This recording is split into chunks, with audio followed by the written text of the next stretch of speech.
Hello guys, welcome in another episode of video game analysis, in which we are going to analyze a game played by Dawid, Czerw and Tomasz Galuszka in Bochum 2018. So in the Czech Republic, and I think this game is very interesting and instructive that we can learn a lot from. So without further ado, let's just get on with it and start analyzing the game. So we are going to take a look at this game from Black's perspective. And okay, c4 was the first move. The white played, Black responded with e5, g3, g6, bishop to g2, bishop g7, knight c3, knight c6, e4, and knight to ge7. And what we have here is some kind of a reverse Sicilian. I mean, you can, for example, get a very similar position as Black in the Sicilian defense when you're playing e4, c5, and then e5, like close Sicilian kind of stuff. So it's something that is not maybe very challenging, but it gives white some kind of an advantage. And as we can see, the point of this, what Black should do in this position is definitely think about putting his knight on d4 at some point. This knight would be a good piece because knight in the center controls a lot of squares, and well, since white already put his pawns on e4 and c4, this square is just more vulnerable. So definitely knight to d4 would be an idea sometimes. And this is something that you also should bear in mind while facing the position that maybe you're not familiar with. You can try to think about where your pieces should be placed, and then, well, as in this example, knight to d4 certainly would be a good move almost at any point. So it's a nice move to notice. So knight to e2 now, castles, d6, d3, and f5. So at this point we basically have the similar position, except for the fact Black pawn is on c7, not c5, which would be the identical position. But this situation now means that Black can use this tempo to play the move f5 and to be the first one with this move. And okay, white, of course, it's not worse or anything, but I think Black more or less solved his problems. So it just seems like white has to prove the advantage that has been given, since white is, of course, always has some kind of a slight advantage at the beginning. Bishop to e3, just simply developing the bishop. Knight to d4, as we already discussed, this knight on d4 would be a very nice piece. And Black probably doesn't want to take because white doesn't want to take because knight takes d4 is impossible, because it would fork the bishop and the knight, and bishop takes d4, which means that Black would have a bishop pair, and playing without this dark square bishop might be very difficult. So white responded with f4, trying to make the position as complicated as possible, which of course makes sense while playing a little low-rated player. And since this move is just very natural, just hitting the center and maybe trying to take advantage that this maybe knight on d4 is protected by this pawn on e5. So any ideas of e takes f4 are obviously not possible because the bishop takes d4. Now Black just took on e5 on e4, and white recaptured with the pawn, and knight to c6, rook to c1. I think that the position is more or less equal, but Black really has very nice. I mean, the outcome of the opening is definitely very, very good for Black, because, well, if you're playing as Black, first thing you should think of is basically to try to equalize somehow, and I think the Black just managed to do that by playing those moves, because now, as we can see, this knight on d4 is a very strong piece. This knight is supporting the knight, the pawn in the center. We don't have a lot of weaknesses. Pretty normal development. Rook is active. It's not clear what white advantage would be in this position. So Black is just more or less fine. Bishop to e6, b3, queen d7, queen d2. And now we have a kind of a critical position in the game, because it's time to make some kind of a decision for black.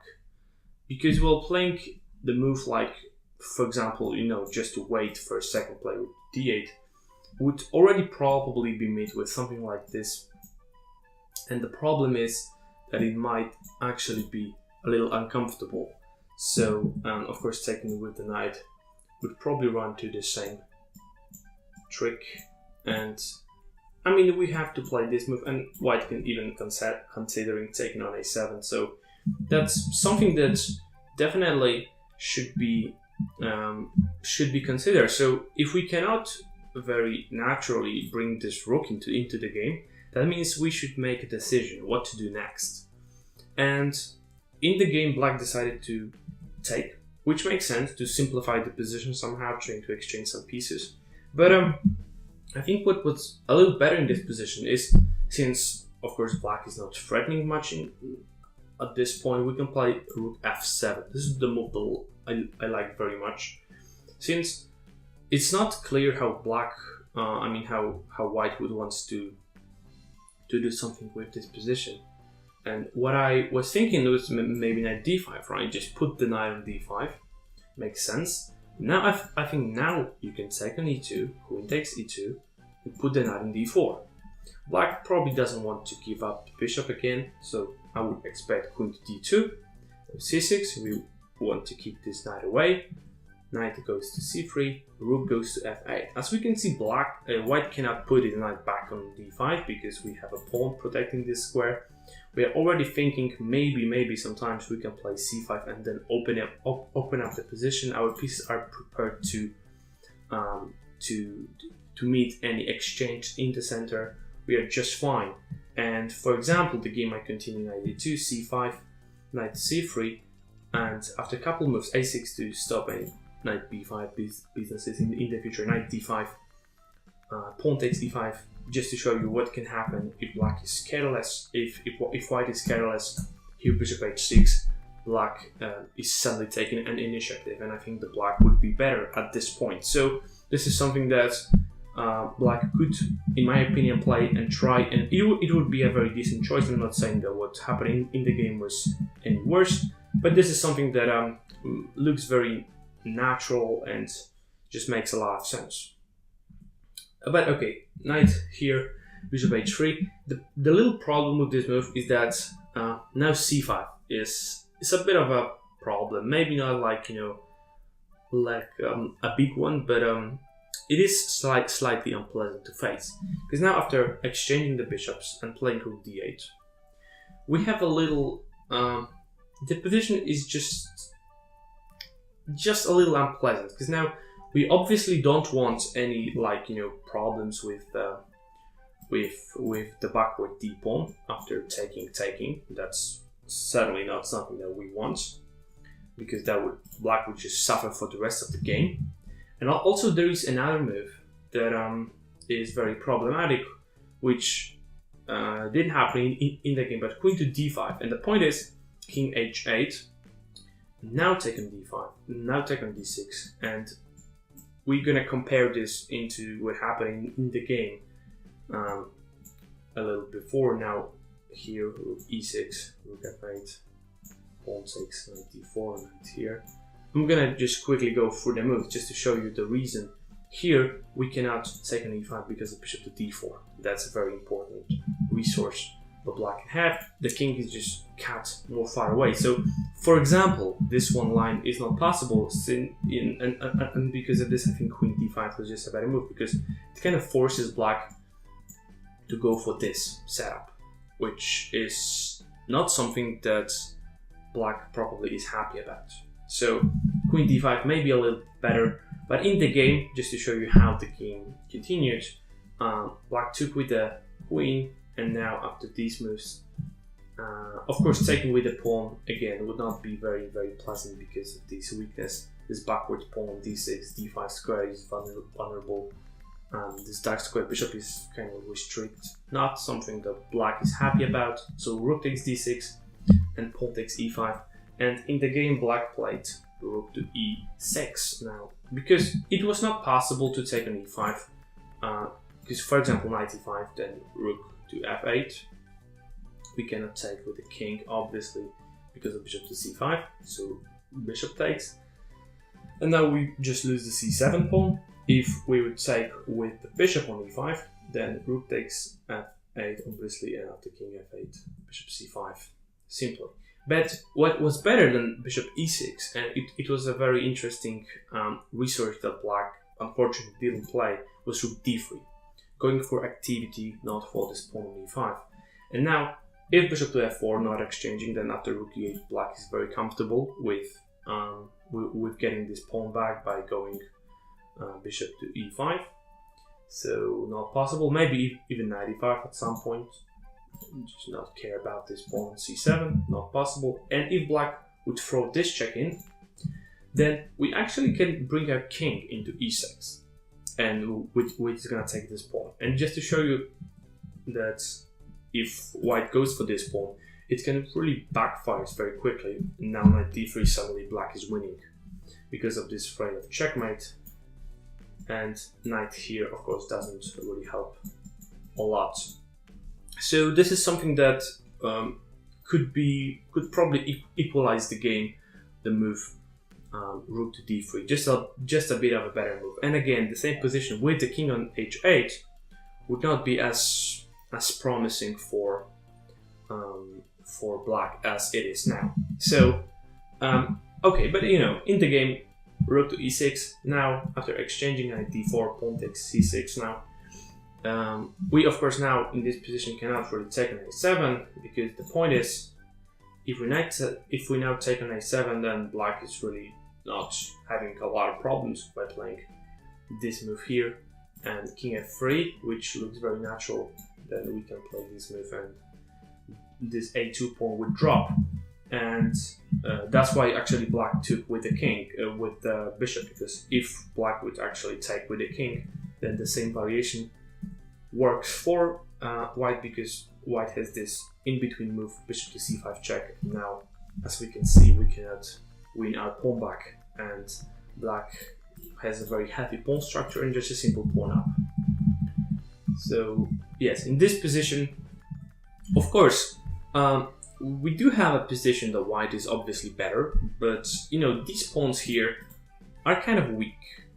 It's hard to progress, and the very important thing is that e5 pawn, so the pawn which is further advanced, is placed on the dark square, so as both the bishops, which means that we can attack and our pawn has to defend, and it's going to be very difficult to do that.